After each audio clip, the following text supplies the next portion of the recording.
ہم جب خانہ کعبہ گئے تو ہم نے ایک جیسا لباس پہنا، ایک جیسی زبان استعمال کی، ایک ساتھ طواف کیے، ایک ساتھ سعی کی، ایک ساتھ انداز سے جب وہاں پر چلے تو وہاں ہر جگہ کے حاجی آئے تھے، لندن کے، امریکہ کے، کینیڈا کے، انڈیا کے، دیوبند کے، بریلی کے، سارے آدمی آئے۔ آنے کے بعد انہوں نے زمزم کا پانی عقیدت سے منہ پہ ملا، آنکھوں سے لگایا، وضو کیا، پانی تو ہے۔ اب جب چلے تو سب کے ہاتھوں میں ایک ایک کہنے یہ کیا چیز ہے؟ انہوں نے کہا پانی لیے جا رہے ہیں۔ کیا انڈیا میں پانی نہیں ملتا؟ امریکہ میں پانی کی کچھ کمی ہے، کینیڈا میں پانی نہیں ہے، امریکہ میں پانی نہیں ہے، کچھ کمبینیشن یہاں کا H2O کے علاوہ کچھ اور چیز ہے؟ کہ نہیں، سب کا پانی ایک ہی ہے۔ کہا پھر یہ پانی کیوں لے کے چلے؟ تو انہوں نے کہا کہ یہ آب شفا ہے، اس سے وضو کریں گے، بیماروں کی یہ شفا ہے، برکت ہے یہ ہمارے لیے، گھر میں چھڑکیں گے عظمت بڑھے گی۔ کہا اس پانی کی، یہ پانی ہے کیا چیز؟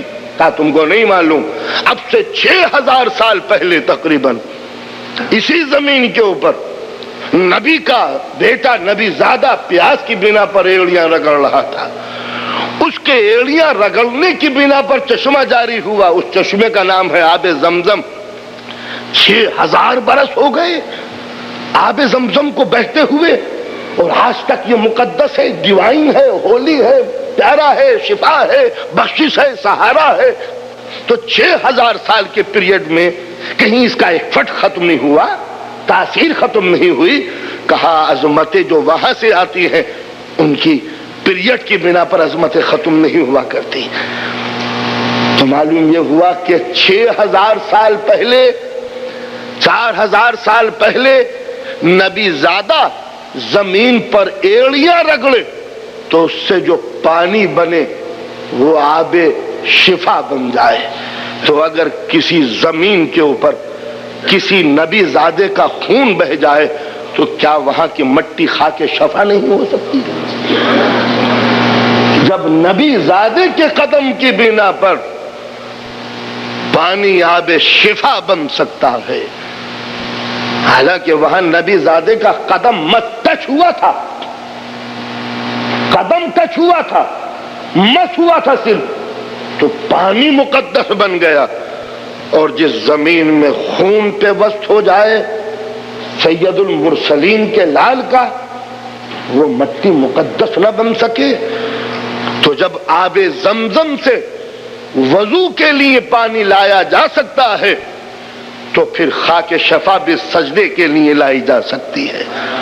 اب آپ یہ نہیں کہیں گے کہ یہ بت پرستی ہے، میں کہتا ہوں جب پانی لانا بت پرستی نہیں ہے تو پھر خاک شفا پہ جبیں جھکانی بت پرستی کیسے ہے؟ تو لہذا خانہ کعبہ میں جانے کے بعد پتہ یہ چلا کہ یہ حج ہے کیا چیز، خانہ کعبہ ہے کیا چیز، زمزم کیا چیز ہے، صفا و مروہ کیا چیز ہے۔ معلوم ہوا کہ کچھ مقدس ہستیاں یہاں پر آئی تھی، باپ اور بیٹے نے مل کے اللہ کی عبادت کے لیے گھر بنایا تھا۔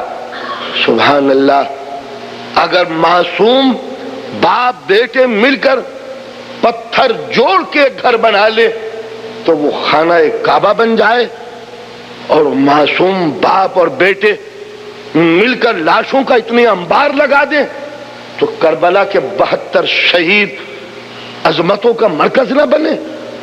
تو جب ابراہیم اور ان کی نسل کی یاد منانا بدعت نہیں تو پھر رسول کے گھرانے کی قربانیوں کو یاد کرنا بھی بدعت نہیں ہو سکتا۔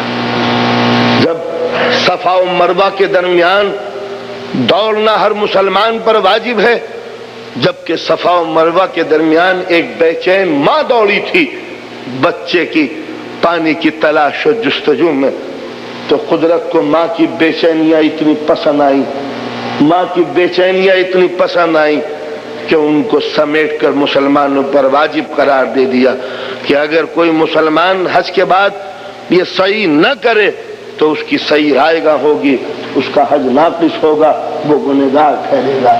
تو یہ دو پہاڑوں کے درمیان ایک ماں بے چین ہو کے دوڑی تھی، اس کی یاد منانا ہمارے لیے ضروری ہو گیا۔ تو اگر مقتل سے خیمے سے مقتل کی طرف اگر کوئی بے چین باپ گھر سے خیمے کی طرف، میدان سے خیمے کی طرف، خیمے سے میدان کی طرف آئے تو اس کی یہ صحیح اور روز عاشور اس کی یاد منانا بدعت کیسے بن سکتی ہے؟ تو یہ عبادتیں اس لیے تھی تاکہ ہماری محبت اور اخوت بھی پیدا ہو، اور یہ حج اس لیے تھا تاکہ نبی کے گھرانوں کی قربانیاں ہماری نگاہوں کے سامنے رہیں۔